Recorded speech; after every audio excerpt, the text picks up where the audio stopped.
buong Japan nagulantang at buong Pilipinas nagmalasakit na umindak.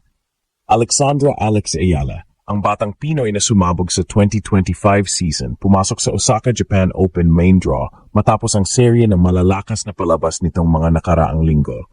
At dala niya hindi lang laro kundi sama-samang pride ng bansa.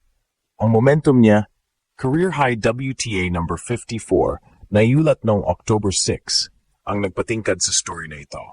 Hindi na lang underdog ang dating junior champ, contender na siya sa world stage. Hindi ito aksidente. Nagmula siya sa matitinding laban, kasama na ang makakapal na tugma sa Wuhan at Suzhou, at kahit natalo man sa ilang qualifiers, ipinakita ni Alex na kaya niyang bumangon at mag-deliver sa pressure moments. Ang kanyang recent win streak at resilience, at ang katunayan na pasok siya sa mga WTA 250 events kasama ang big names tulad ni Naomi Osaka at Leylah Fernandez, ang nagpainit ng pansin sa Osaka. Ano ang ginawa niyang ginulat ang Japan? Hindi lang ito isang upset headline. Ito ang narrative ng isang Filipina naglalakad na may tapang sa harap ng crowd na dating sumasalubong sa hometown favorites. Sa bawat point, naroon ang clash na expectations, local cheers kontra international pressure. At si Alex, tahimik ngunit matibay, ang naging sentro ng tensyon.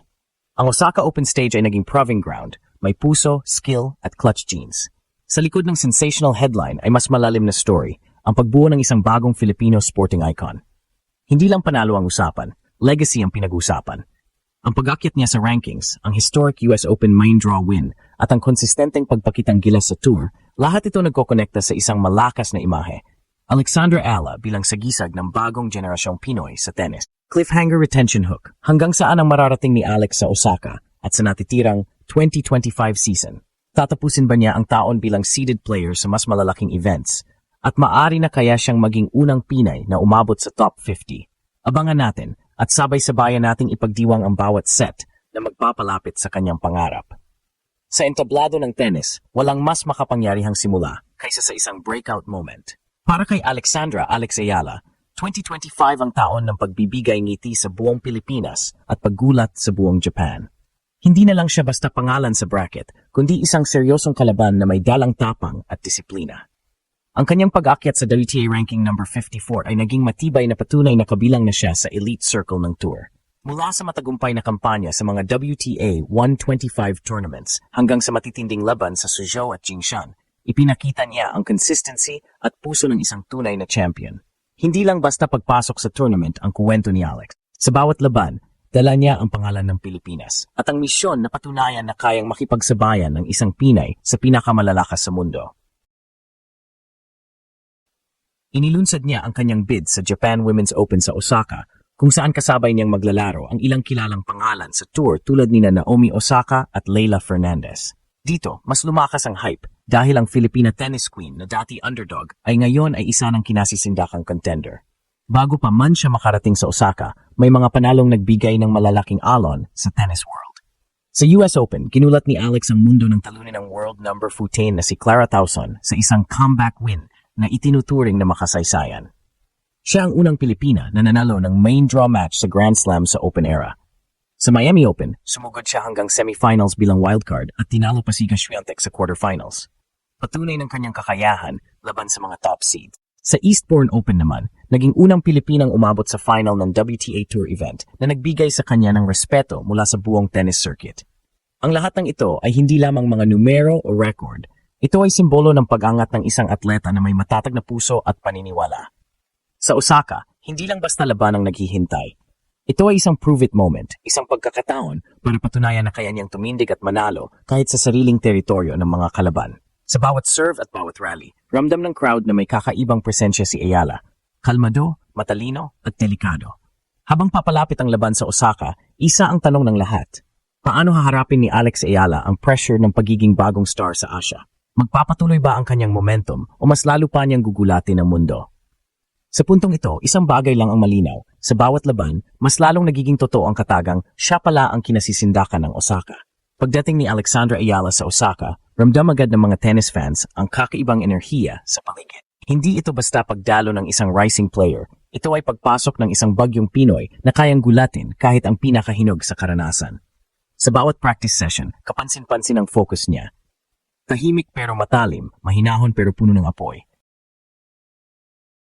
Hindi na siya iyong teenage prodigy na umaasa sa raw talent. Siya na ngayon ang matured competitor na marunong magbasa ng kalaban, mag-adjust sa ritmo at maglaro sa ilalim ng matinding pressure. Sa Osaka Open, mahigpit ang kompetisyon. Kabilang sa mga kasali ay mga dating Grand Slam champions at mga local favorites ng Japan. Pero sa unang araw pa lang ng tournament, napansin agad ng mga analysts ang kakaibang kumpiyansa ni Ella. Hindi siya natitina kahit harapin ang crowd na halos pabor sa mga homegrown stars. Sa halip, ginamit niya ang ingay ng arena bilang rhythm. Bawat cheer ng kalaban ay tila nagiging beat ng kanyang momentum. Sa bawat serve, tumatama ng eksakto sa corner. Sa bawat forehand, may disiplina at discard. Para siyang chess player sa loob ng court, bawat galaw ay kalkulado. Ang coaching team niya, pinangungunahan ng kanyang Spanish mentors, ay nakatuon sa paghasa ng kanyang mental consistency. Iyan ang naging secret weapon ni Alex nitong buong taon. Hindi lang skill, kundi composure. Kung dati may mga pagkakataon na nawawala ang focus sa mga crucial points, ngayon ay kabaligtaran na. Nakita ito ng marami noong nakaraang WTA swing sa China kung saan kahit natalo siya sa quarterfinals, nanatiling agresibo at kalmado sa huling puntos. Dala niya ang leksyong iyon sa Osaka, walang sayang na opportunity, bawat rally ay laban. Pero higit sa lahat, dala ni Alex ang diwang Pilipino. Sa gitna ng mga banyagang pangalan, siya lang ang Pinay sa draw at iyon ay nagbigay sa kanya ng kakaibang lakas. Habang ang ibang players ay may home crowd advantage, si Alex naman ay may bayan advantage. Milyon-milyong Pilipinong sumusubaybay online, sumisigaw sa bawat panalo at nagdarasal sa bawat tiebreak. Para sa kanya, bawat panalo ay hindi lang personal achievement, kundi pambansang tagumpay. Sa pagtatapos ng Day 3 ng Osaka Open, lumilinaw na ang narrative. Ang Filipina tennis queen ay hindi lang dumating para lumahok, dumating siya para mangamba ang iba. Sa bawat panalo, lalong tumitibay ang imahe niya bilang kinasisindakang puwersa ng Asia.